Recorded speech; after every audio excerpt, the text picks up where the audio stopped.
La pandemia está causando muchas muertes y provocando grandes niveles de sufrimiento en todo el planeta. Está forzando a gobiernos del mundo a tomar medidas drásticas, necesarias, a veces equivocadas, a veces desproporcionadas.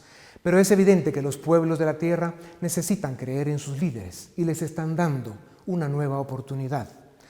A la pandemia y a la lucha por sobrevivir cada día se suma el miedo, una emoción que cuesta dominar en momentos en los que todo se ve oscuro, incierto y negativo. Y no es para menos. Los humanos enfrentamos un desastre multisistémico como no se ha visto en 100 años. Estamos aprendiendo a defendernos de un virus del que ya sabemos bastante, pero no lo suficiente para vencerlo. Y mientras tanto, somos testigos impotentes de la pérdida de seres queridos. Somos testigos y víctimas de los grandes costos sociales y del sufrimiento que provocan el desempleo, el hambre, la pobreza y la violencia. En lo que podría ser ya una economía global en depresión. Esa impotencia se multiplica por la frustración que provoca el vernos encerrados y atrapados en un laberinto en el que cualquier salida tiene un alto costo. Y esto no es fácil de aceptar. Las pandemias se vencen cuando el virus ya no encuentra cuerpos para crecer porque las personas logramos inmunidad.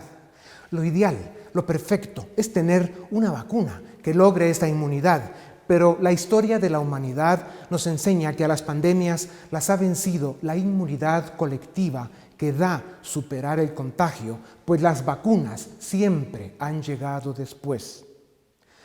Aceptar esta realidad es muy duro, pues esa inmunidad colectiva que produce el contagio ha costado muchas vidas, pero esa es la realidad de las pandemias, como también lo es que en algunas de ellas murió más gente por hambre que por fiebre.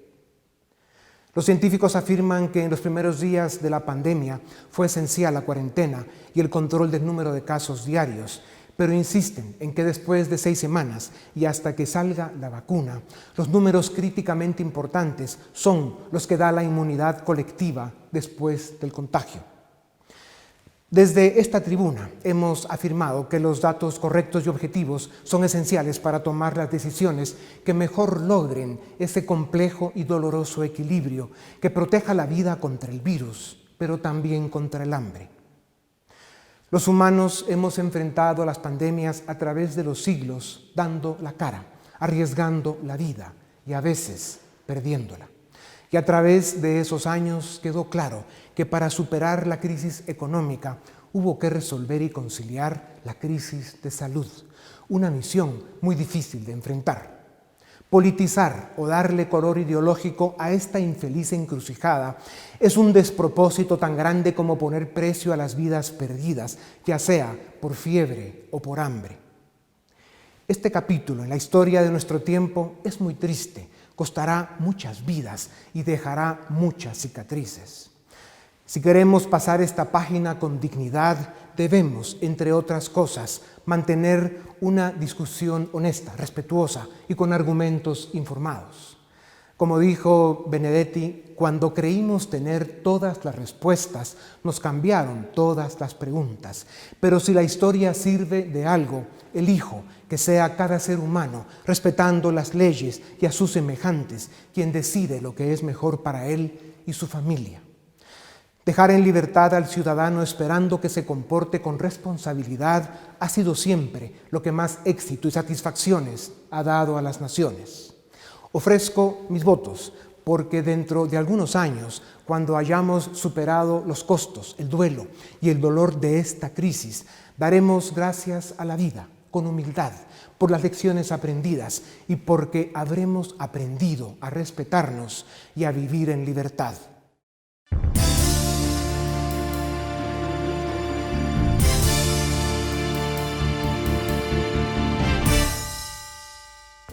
Los doctores Anders Tegnell en Suecia, Lars Scheid en Alemania, Greg Pollan en la Clínica Mayo, Helen Boucher en la Universidad Tufts, Noor Hisham en Malasia, Ashley Bloomfield en Nueva Zelanda, Chen Ching-yen, quien además de ser doctor, es el vicepresidente de Taiwán, Jaime Mañalich, ministro de Salud en Chile, y Scott Atlas en la Universidad de Stanford en California, son algunos de los científicos y protagonistas en la lucha contra el COVID-19 que están respondiendo con la serenidad y el conocimiento necesarios para dar a la especie humana la mejor salida posible a la crisis.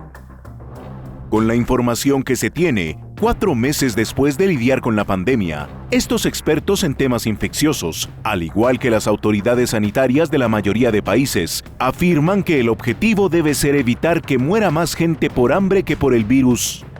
Insisten en que la vacuna tardará, por lo menos, 2 años en estar lista y que, por eso, la opción realista e inevitable para los habitantes del planeta, aunque disguste o atemorice, es lograr la inmunidad colectiva.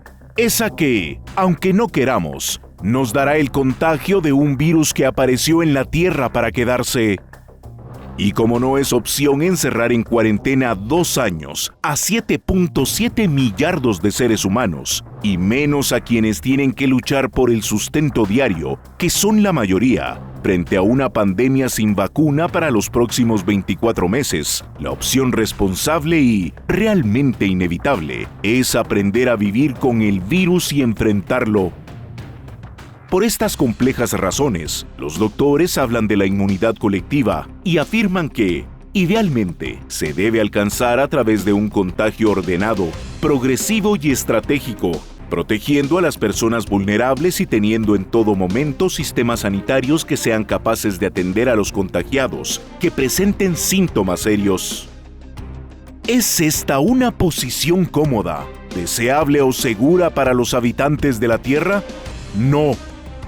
¿Tenemos otras opciones? Parece que no, pero sigamos buscándolas. Taiwán, Israel, Nueva Zelanda, Malasia, Chile, Alemania y ahora Estados Unidos, entre otros, después de breves encierros para controlar la velocidad del contagio, conocer más los efectos del virus y preparar hospitales, empiezan ahora a ejecutar una apertura de sus actividades laborales, con estrategias y protección. Reconocen que no regresar al trabajo que permite ganar el sustento diario a las grandes mayorías de la población tendría peores consecuencias que la pandemia. Suecia es un caso de éxito, pues, sin cerrar su economía, está logrando controlar el desarrollo de la pandemia. Tienen estrategia y dieron la responsabilidad a sus ciudadanos dejándoles en libertad, pero con información. A diferencia del Reino Unido, que intentó mantener la economía abierta pero sin estrategia. Y esto le ha dificultado recuperar el control para reabrir.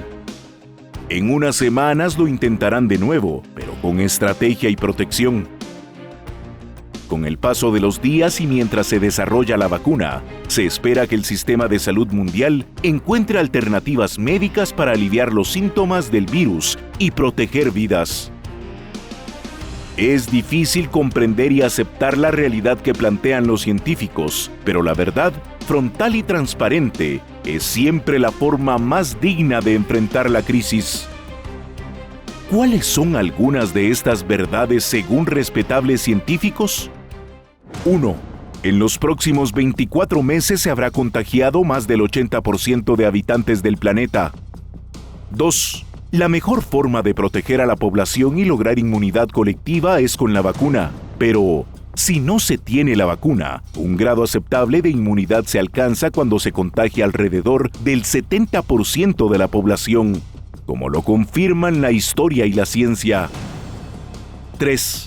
El desafío entonces es que, con encierro y cuarentena, o sin ellas, y mientras no esté la vacuna, el virus contagiará en los próximos 2 años al 80% de seres humanos del planeta, y la responsabilidad de cada sociedad debe ser proteger a sus miembros vulnerables.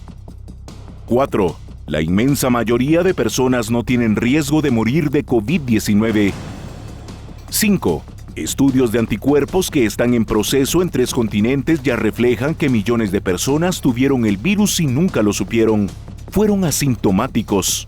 Y más del 80% de quienes salen positivo, si toman las medidas correctas, superan el virus como superar un catarro. 6. la tasa real de contagiados es mucho mayor y, por lo tanto, la tasa de mortalidad probablemente esté entre el 0.1% y el 0.2%. Un riesgo mucho menor que las estimaciones originales de la OMS, que eran entre 20 y 30 veces más altas. 7. Con 4 meses de experiencia, ya quedó establecido que el riesgo de muerte está en personas mayores de 70 años con precondiciones médicas. Por eso, protegerlas es indispensable. 8. Si personas mayores de 70 años con problemas de salud se contagian y toman medidas de inmediato, tienen un pronóstico muy favorable. 9. Se sabe de cientos de casos de personas de 80 a 100 años de edad que se curaron del virus sin novedad. La clave estuvo en el chequeo constante de la temperatura y la saturación de oxígeno y haber intervenido el virus en las primeras 48 horas. 10. Otra conclusión a la que están llegando los científicos es que las políticas de encierro y cuarentena prolongan el problema. Dan una sensación de falsa seguridad, generan graves problemas sociales y de todas formas el contagio continúa. 11.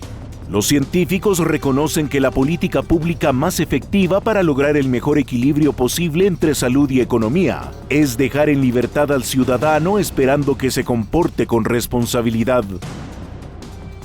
Las generaciones que hoy habitamos el planeta enfrentamos uno de los grandes desafíos de los últimos 100 años. Nuestros antepasados estuvieron a la altura y supieron responder. Sigamos su ejemplo.